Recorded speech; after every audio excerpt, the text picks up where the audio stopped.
నమస్తే అండి అందరికీ. మీ అందరికీ నేను తెలుసు, రాకింగ్ రాణి ఛానల్ నుంచి నా పేరు సుధారాణి అండి. దాని నుంచి కామెడీ వీడియోస్ కానీ, స్టాండప్ కామెడీస్ కానీ, short films, comedy short films ఇలాంటివన్నీ చేస్తుంటాను. అపార్ట్ ఫ్రమ్ దట్ ఇప్పుడు ఒక రాకింగ్ రాణి ఫ్యాక్ట్స్ అని కొన్ని ఫ్యాక్ట్స్ వీడియోస్ చేద్దాం అనుకుంటున్నానండి. సో మీ అందరి కోఆపరేషన్కి మళ్ళీ ఒకసారి థ్యాంక్స్ అండి.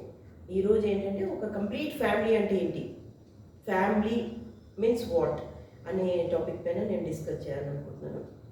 ఓకే అండి. సో ఫ్యామిలీ ఎక్కడి నుంచి స్టార్ట్ అవుతుందండి మనకి? ఫ్యామిలీ అంటే ఫస్ట్ అందరికి అర్థమయ్యేది ఏంటంటే, మనం ఒక కపుల్, పిల్లలు, పెద్దలు, అమ్మ నాన్న, అత్త మామ, ఇలా అందరికీ జనరల్గా తెలిసిందే. సో ఈ ఫ్యామిలీ ఎక్కడి నుంచి వస్తుంది ఫస్ట్ మనకి అంటే, ఒక మ్యారేజ్ అనే ఇన్స్టిట్యూషన్ ఎంత ఇంపార్టెంట్ ఈ సొసైటీలో ప్లే చేస్తుంది, మన కంట్రీలో ఎస్పెషల్లీ మీకు అందరికీ తెలిసిందే. సో మ్యారేజెస్ ఎన్ని రకాలు ఉంటాయి? లా మ్యారేజ్ ఉంటుంది, అరేంజ్ మ్యారేజ్ ఉంటుంది, మళ్ళీ inter caste, inter religion marriage ఉంటుంది, వీడియో మ్యారేజెస్ ఉంటాయి. అది కాకుండా లివ్ ఇన్ రిలేషన్షిప్, అదొక కొత్త టైప్ ఆఫ్ మ్యారేజెస్ ఉన్నాయండి ఆజ్కల్. లివ్ ఇన్ రిలేషన్షిప్ అంటే ఏంటి? వాళ్ళు కొన్ని రోజులు కలిసి ఉంటారనమాట, పిల్లోడు పిల్ల, ఒక అండర్స్టాండింగ్తో ఒక 3 నెలలు, ఒక 6 నెలలు కలిసి జీవిస్తే, వాళ్ళకి నచ్చితే, మాకు అండర్స్టాండింగ్ ఉంది అనుకుంటే, దెన్ వాళ్ళు పర్మనెంట్గా పెళ్లి చేసుకుంటారు. అక్కడ నుంచి వాళ్ళ ఫ్యామిలీ స్టార్ట్ అవుతుంది. అంటే ఇదొక టైప్ ఆఫ్ ఫ్యామిలీ నవడేస్. అది ఫ్యాషన్ తెలీదు, మళ్ళీ ఎక్కడి నుంచి వస్తుందో తెలియదు, అది వెస్ట్రన్ స్టైలు. ఇది అబ్జర్వ్ చేసి చూస్తే ఇది ఒక ఫ్యాషన్ అయిపోతుంది. చాలా విందామండి మేము. ఇది కూడా అట్లా చేసుకునే వాళ్ళు కూడా మళ్ళీ ఒక 1 year 2 yearsకి డైవర్స్ తీసేసుకుంటున్నారు లివింగ్. సో మనం రకరకాలుగా ఫ్యామిలీ అంటే ఏంటి అని డిస్కస్ చేసుకుందాం. ఓకే, పాత రోజుల్లో లేననేది జాయింట్ ఫ్యామిలీ. చాలామందికి తెలిసి ఉంటుంది సీనియర్స్కి. జాయింట్ ఫ్యామిలీ అంటే ఏంటి? అందరూ ఒకటే ఇంట్లో, ఒకటే వంట రూము, అమ్మ నాన్న, ఒక 4 కొడుకులు, కూతుర్లు అందరు కలిసి ఉంటారు. మళ్ళీ వాళ్ళ పెళ్ళిళ్ళు అయితే వాళ్ళ కోడళ్ళు, మనవరాలు, మనవాళ్ళు, ఆడపిల్లలు బయటకు వెళ్ళిపోతే వస్తూ పోవడాలు, ఇట్లా జాయింట్ ఫ్యామిలీస్ ఉండేది. అట్లా వాళ్ళ దాంట్లో ఏముంటుంది జాయింట్ ఫ్యామిలీ అప్పుడు, ఒకరికి ప్రాబ్లం వచ్చినా అక్కడే ఒక 10-20 మంది వాళ్ళకు ఉంటారు హెల్ప్ చేయడానికి. అదే ఫైనాన్షియల్ ప్రాబ్లం వచ్చినా, హెల్త్ ఇష్యూస్ వచ్చినా, ఏదైనా ఒకరికొకరు ఇమీడియట్గా అంటే rescue, we are there for you అని ఒకరికొకరు చేసుకొని అంత హ్యాపీగా ఉమ్మడి కుటుంబాలు ఉండేవి ఒకప్పుడు రోజులలో. కానీ దాంట్లో కూడా ఏంటి, మెల్లిమెల్లిగా నాకు కొంచెం ప్రాపర్టీ ఎక్కువ ఉండాలా, నాకు ఎక్కువ జ్యువెలరీ ఉండాలా, నాకు మా పిల్లలకి ఎక్కువ చదివించాలా, మాది గ్రేటు మేము గ్రేట్ అనుకుంటే మెల్లిమెల్లిగా అదేమైంది, జాయింట్ ఫ్యామిలీస్ కూడా ఒక న్యూక్లియర్ ఫ్యామిలీస్కి ఇంపార్టెన్స్ ఇచ్చుకుంటూ వచ్చేసినారు. సో ఆ జాయింట్ ఫ్యామిలీస్ అంటే ఉమ్మడి కుటుంబాలు మెల్లిమెల్లిగా తగ్గుకుంటూ వచ్చాయి. అంటే దాని అడ్వాంటేజెస్ ఎక్కువ ఉన్నాయి నిజం చెప్పాలంటే. ఎందుకంటే బ్రాడ్ మైండ్ లేక, మనుషులు అడ్జస్ట్మెంట్ లేక అవి పాడున్నాయి. సరే, న్యూక్లియర్ ఫ్యామిలీస్ వచ్చినాయి. న్యూక్లియర్ ఫ్యామిలీ ఏంటి? అమ్మ నాన్న పిల్లలు. మరి ఇక్కడ న్యూక్లియర్ ఫ్యామిలీలో అమ్మ నాన్న అంటే హస్బెండ్కి అమ్మ నాన్న ఉంటారు కదా, మరి వైఫ్కి అమ్మ నాన్న ఉంటారు కదా. సో ఇక్కడ అంతా అది కూడా క్యాలిక్యులేట్ చేసుకొని ఒక న్యూక్లియర్ ఫ్యామిలీగా చూసుకుంటే ఇట్స్ వెల్ అండ్ గుడ్. ఇప్పుడు ఏమవుతుంది నవడేస్ న్యూక్లియర్ ఫ్యామిలీలో, కోడలు అంటుంది మేము మీ అమ్మ నాన్న చూసుకోను అని హస్బెండ్తో అంటుంది. అండర్స్టాండింగ్ లేక, అంటే అమ్మ నాన్న నుంచే కదా హస్బెండ్ వచ్చింది, అమ్మ నాన్న లేకపోతే హస్బెండ్ ఎక్కడ? సో ఈ బ్రాడ్ మైండ్, ఈ థింకింగ్ అని చాలామందికి తగ్గిపోయింది. ఎంతసేపు సెల్ఫిష్గా ఆలోచించడమే తప్ప ప్రాక్టికల్గా ఆలోచించట్లేదు. అట్లా జరిగి ఏమవుతుంది, న్యూక్లియర్ ఫ్యామిలీస్ కూడా ఒక కంప్లీట్ ఫ్యామిలీగా లేవు. సో ఇప్పుడు అమ్మ నాన్న లేరనుకోండి, పిల్లలు ఉంటారు, ఇద్దరు ఎంప్లాయీస్ అనుకోండి, ఒక పెద్ద దిక్కు అమ్మ నాన్న అత్త మామ లేరనుకోండి, పిల్లలు విచ్చలవిడిగా వెళ్ళి ఎక్కడో వస్తుంటారు, పోతుంటారు, జాబ్ అంటారు, అదంటారు. కానీ ఒక టైం టేబుల్, ఒక భయం, భక్తి ఏముండదు వాళ్ళకి.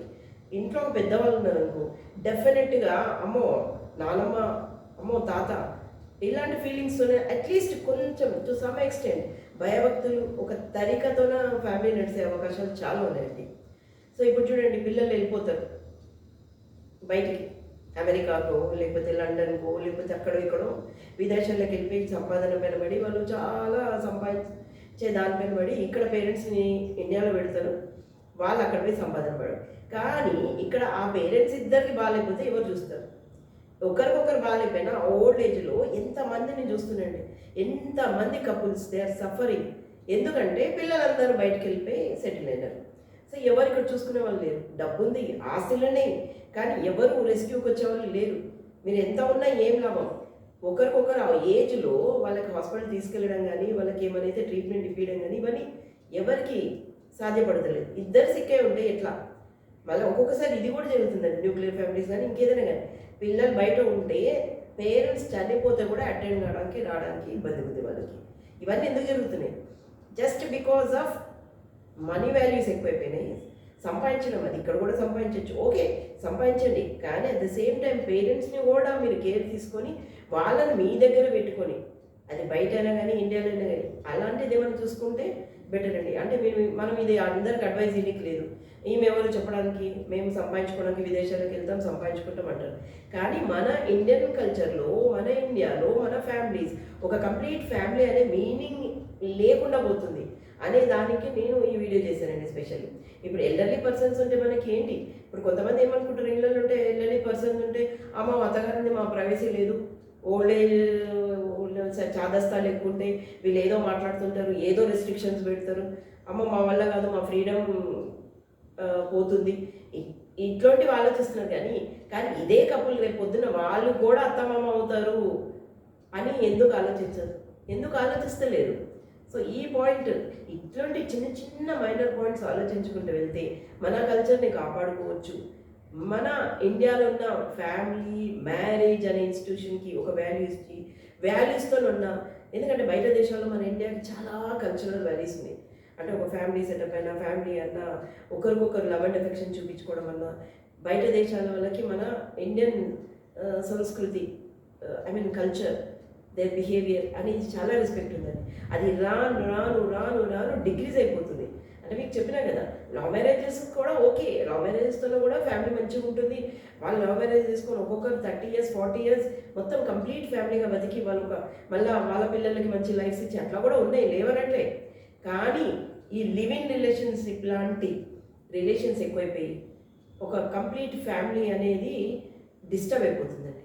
ఇంకోటి ఎల్డర్స్కి, పెద్దవాళ్ళకి ఇంపార్టెన్స్ ఇవ్వకుండా పెద్దవాళ్ళని ఇంట్లో నుంచి పంపించడం, ఓల్డ్ ఏజ్ హోమ్లలో పెట్టడము, అంటే మన వాల్యూస్ మనమే తగ్గించుకుంటున్నాం. ఇలాంటివన్నీ చేయకుండా పిల్లలకి చిన్నప్పటి నుంచే పెద్దవాళ్ళంటే ఏంటి, వాళ్ళ వాల్యూస్ అంటే ఏంటి, అంటే మనం పెంచేటప్పుడే మన అమ్మ నాన్న ఏంటి అనేది వాళ్ళకి వాల్యూస్ పెట్టి నేర్పిస్తే డెఫినెట్గా వాళ్ళు మర్యాద పెడతారు. వాళ్ళ అమ్మ నాన్న కూడా అట్లా చేయరు. ఇప్పుడు నేను మా అమ్మ నాన్న చేస్తున్నట్టు నా పిల్లలు రేపు మాకు చేస్తారు కదా. సో సింపుల్ ఏంటండి.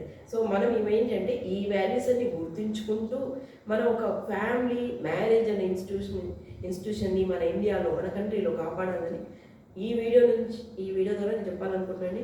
నచ్చితే మీరు నా వీడియోని లైక్ చేయండి, సబ్స్క్రైబ్ చేయండి, నా వ్యూస్ ఏమైనా ఉంటే ఫాలో చేయండి, మీరు కూడా వేరే వాళ్ళకి చెప్పండి. Thank you.